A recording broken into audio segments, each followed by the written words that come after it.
Bonjour, nous sommes aujourd'hui au bord de l'étang Colbert au Canet des Morts pour vous présenter le matériel nécessaire si vous souhaitez débuter dans la pêche au leurre.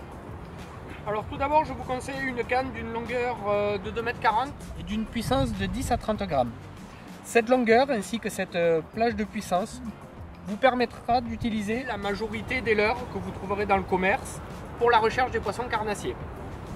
Ensuite, au niveau du moulinet, donc un moulinet type lancé de taille 2000, 2005 voire 3000 pour les plus gros. En cordeline, vous trouverez un nylon aux environs du 26 centièmes, 28, pas au-delà, c'est pas nécessaire. Vous pouvez également utiliser de la tresse d'un diamètre allant du 12 au 15 centièmes.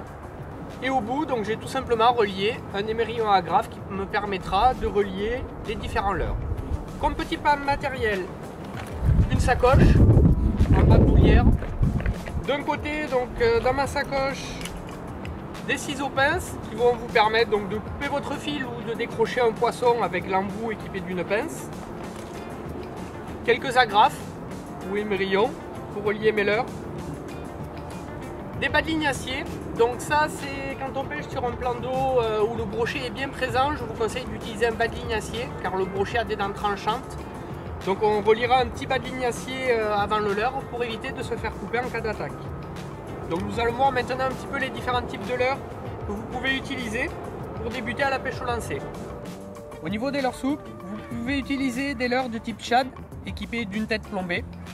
Les shads sont équipés sur l'arrière d'une nageoire caudale en fait qui va onduler dans l'eau, émettre des vibrations, imiter un petit poisson et attirer le poisson carnassier. Ces différents poids vont être utilisés selon la profondeur où l'on souhaite pêcher. Plus le secteur va être profond, plus on mettra une tête lourde pour atteindre rapidement la zone recherchée. A l'inverse, pour prospecter des zones peu profondes, nous utiliserons plutôt une tête comme celle-ci, de 4 grammes environ, pour éviter de s'accrocher sur le fond. Pour la recherche des poissons carnassiers, vous pouvez également utiliser des poissons nageurs. Ces imitations de poissons sont équipées de ce qu'on appelle une bavette sur l'avant, de différentes tailles. Plus la bavette va être grande et dans l'alignement du poisson nageur, plus le leurre aura tendance à pêcher profond. A l'inverse, ici nous avons une petite bavette qui est pratiquement perpendiculaire au corps du poisson et qui aura tendance à rester proche de la surface. Il existe aussi des leurres que nous appelons leurres métalliques. Ce sont des leurres de type cuillère tournante comme celle-ci, qu'il suffit de ramener dans l'eau de manière linéaire. La palette va tourner autour de l'axe, émettre des vibrations et scintiller à la lumière pour permettre d'attirer les poissons carnassiers. Il existe également des cuillères que l'on appelle cuillères ondulantes en forme de S. Ces leurres vont onduler dans l'eau et également attirer les poissons carnassiers.